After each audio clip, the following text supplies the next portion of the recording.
Greetings fellow Warframe enthusiasts, Flying Scorpion here, and in this video I'm going to be addressing a comment I saw on the Warframe forums. Somebody posted in the Steel Path feedback megathread that they were having issues with disruptions. They said, disruptions aren't possible solo. With their change to how Slash works against shields, all corpus disruptions are now not possible. They are possible. And when I first saw this, I started typing in challenge accepted. Oh, it saved it. It saved exactly what I posted last time. Challenge accepted. And then I was going to post a video of me doing it. I recorded it, but I was also chatting with my girlfriend at the same time. So the audio didn't really come out quite where I wanted it. And I figured, hey, let's just make a video and I'll explain the entire process. And I'll also go over how I built the saw over in everything. So I'm going to be using Wukong Prime for this. You can use a whole variety of Warframes for using disruption. You can use Nyx. You could use like Saren, for example. She does tons of damage. There's lots of Warframes you can use. I'm using Wukong because he's fast and he's easy and I like him. So I'm going to be using the Seeking Shuriken build. So I've got my Mind Control build. I got a video about that, the Mind Controlling Cloud of Invisibility. Or I'm going to be doing this solo, so there's no point in supporting my teammates with Enveloping Cloud and stuff like that. So we're going to use Seeking Shuriken instead. There it is, Seeking Shuriken. I used the helmet system to put Ash's Shuriken on his fourth ability, on Wukong's fourth. I don't really use his fourth ability very much. And with Seeking Shuriken Augment, it hits exposed weaknesses on enemies, reducing their armor. And if you put a little bit of power strength on it, so I've got the Umbral Intensify here, 44% power strength, it brings it up to 100% armor reduction. Now this doesn't work on Corpus shields, and the guy was specifically, the man or woman or the boy or girl, whatever, they were specifically talking about Corpus enemies. There are Corpus enemies in Disruption that have shields, so this will help take care of that. And we will be exposing their flesh. And because we'll be exposing their flesh, we can build our weapon to do toxic damage. So this is the Zaw that I'll be using. It's a Zaw that's modified to be very similar to a Nikana Prime. It's got a very similar attack speed, but it has way more crit chance, way higher crit chance, and it has, I think, the same crit multiplier, or slightly lower crit multiplier, but we make up for that by putting Gladiator Might on there. So it's just a critical damage focused Nikana. And why is it built this way? Because Disruption Demolists are immune to status effects. At least I think they are. It's been a while since I've checked. They might be vulnerable in this video. I guess we'll find out. Haven't paid too close of attention, to be honest, because they melt with a powerful build anyway, and this is a powerful build.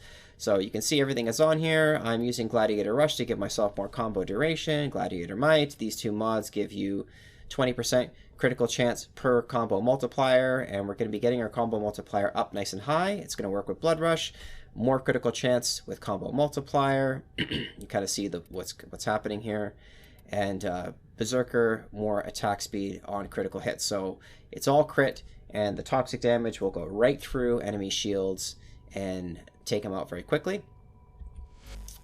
I'll show you how I built this thing. I'm using the Kuva Nukor. In case you didn't know, Kuva Nukor is probably the most powerful gun in the game right now, to be honest. I don't have punch through. If you put punch through on this thing and you shoot through multiple targets, it just fries them, because you'll have so many beams going out. Anyway, why is the Kuva Nukor so powerful? Because you can have this kind of damage setup. Viral, magnetic, radiation, and heat with over 100% status chance. And multi-shot. So it's like 3 statuses per tick, and what's the rate of fire? 16 per second. So 16 times 3 statuses per second, essentially. It's a lot. This thing fries targets. It absolutely fries targets, and the highest damage element on this is heated charge. Again, this is another reason why pistols are more powerful than primary weapons, is because pistols have access to this mod, Prime Heated Charge, and heat is overpowered at the moment.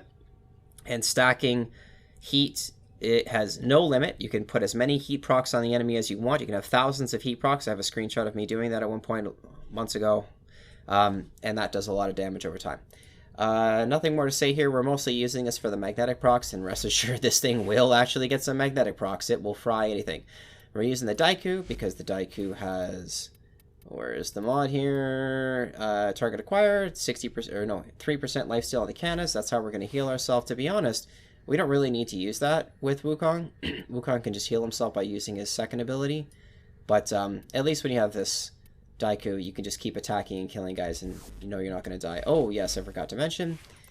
We are using the Nameron Focus School for the, what is it? Power Spike. Melee combo counter now decays while out of combat by 5 every few seconds instead of depleting completely. And that's going to help us keep our combo count up nice and high. You know what's kind of neat? Look at the Iron Staff Prime. It shows the symbol for Ash's Shuriken. Or Shuriken. I'm sure I'm not saying that properly, but... Alright, the Companion. It doesn't really matter too much. I'm using Helios Prime. And I'm using him with Sweeper Prime. Sweeper Prime has a low status chance, 7% per projectile, but it has 13 multi-shot, and with this setup, it's mostly doing viral damage, so usually it does get a viral proc off. I don't have viral on my weapon, well, except for the Nukor, and the impact procs help stagger targets, so it's fine. It's just a nice little support thing. I'm bringing the Helios because I haven't fully, that's what I'm looking for, haven't fully scanned all of the demo list, just making sure the audio is recording properly there. So yeah, I gotta show you guys the Zaw. A lot of people have been asking, what's the Zaw? How'd you build the Zaw? Okay, let's go to Cetus. Okay, here's the Zaw. We've got the Stefan Strike, the Quoth Grip, and the Varjeet 2 Jai Link. And what we end up with is close to a 1.0 attack speed, and 24% critical chance is really high, and a very low status chance at 2%. And this basically gives you a way to respond to whenever Digital Extremes adds an enemy to the game that's immune to status effects. You can just customize your weapon, build it for the lowest status chance possible, and stack as much crit chance and crit damage as possible. So that's what this is. Stefan Strike is what you need to make the Nikana. The Quoth Grip gives you slightly less attack. Well, let me just read what it says here. I don't remember. Its heavyweight provides an increase in damage at the cost of speed. And then you have the Core Grip, which gives you even more damage with even less speed. But we want to have a bit of a balance. We want to have it close to a 1.0 attack speed. At least I do anyways, because I'm not buffing my attack speed with a Warframe ability. Varjeet 2 Jai trades maximum amount of status chance for maximum crit chance. You could also go with like a Varjeet Jai 2, but then you'll have a little bit more attack speed, but you'll also have a little more status chance and a little lower crit chance. And this is mostly to take on enemies that are immune to status effects. So Varjeet 2 Jai gives us the most crit chance with the least status chance. And that also, it also reduces your damage a little bit and increases your speed. So that helps to offset the handle. If you are playing with a weapon and you know you're going to be boosting your attack speed with Volt's ability or with Wisp or something like that, you can go for an even lower attack speed like the Corb, and then when you boost your attack speed, you're still going to be attacking really fast. I don't like to have too much attack speed because then I can't tap the E button fast enough. I can't tap the E button fast enough to maximize my DPS, plus the other thing, too, is if you start getting older as a gamer, you might start getting arthritis in your fingers, and tapping the button a whole lot of times kind of hurts after a while. So, 1.0 attack speed's a nice balance point. We're going to switch to solo. We're going to go to Neptune. And I believe this... Is this it? Disruption, Steel Path. Yep. And we're going to very comfortably get this mission done. So, the way Disruption works is you only have to successfully defend one of the conduits. That's it. So even if you have a 25% success rate and you only defend 1 out of 4, you still succeed in the mission. You don't have to perfectly defend every single one of them. I'm going to switch to my Nukor, get this guy out, and then I would like to have the melee weapon out all the time so that I can do this type of aim glide. My favorite aim glide, where you're holding the melee weapon out. But some of these targets are going to have shields, and the magnetic damage is going to help a lot with that. Oh, screw it. You know what? We're gonna force these guys to die with the melee weapon. Allied B sold the conduits with interference routines specifically designed for the Tenno. It'll help get us more, will help us get more, what's the word I'm looking for, combo count.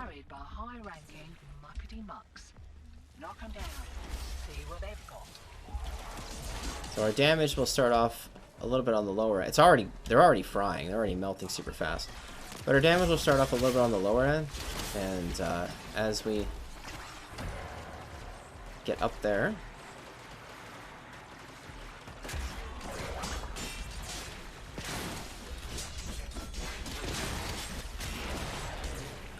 as we get the combo count up there, we'll start frying them a little bit faster, or slicing through them a little bit quicker. Okay. Yeah, that guy died in 2 hits. There we go, we got our first one. Oh, I'm going the wrong way. Okay, so now what we want to do is listen.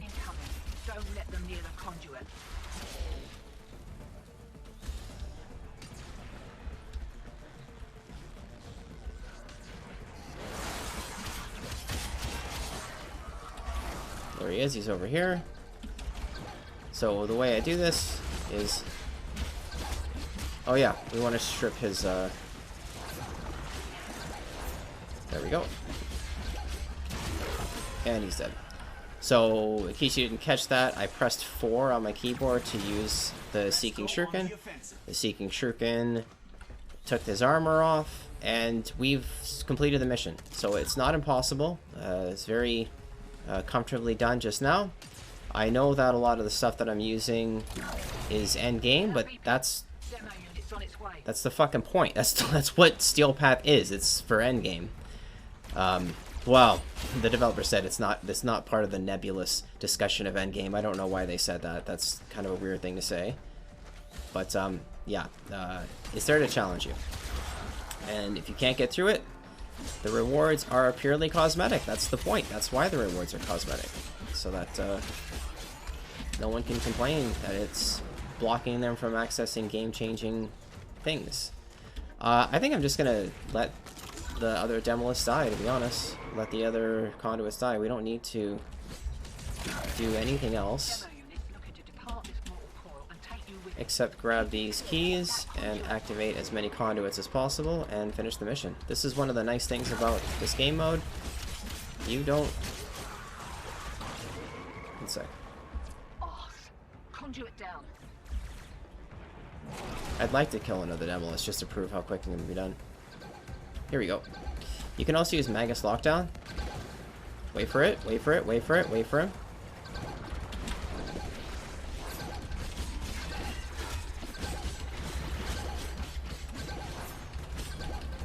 Uh-oh.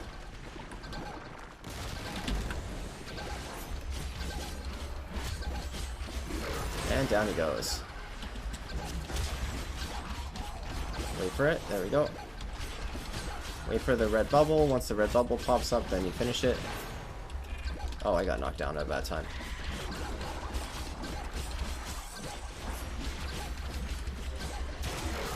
And it's done. I was doing this actually last night, like I said, recording this to post it on the forums, and I noticed a small bug, in case any developers are watching this. The Demolists never showed up before the timer ran out. So there's a 2-minute timer for the Demolists to show up, and they never even made it in time.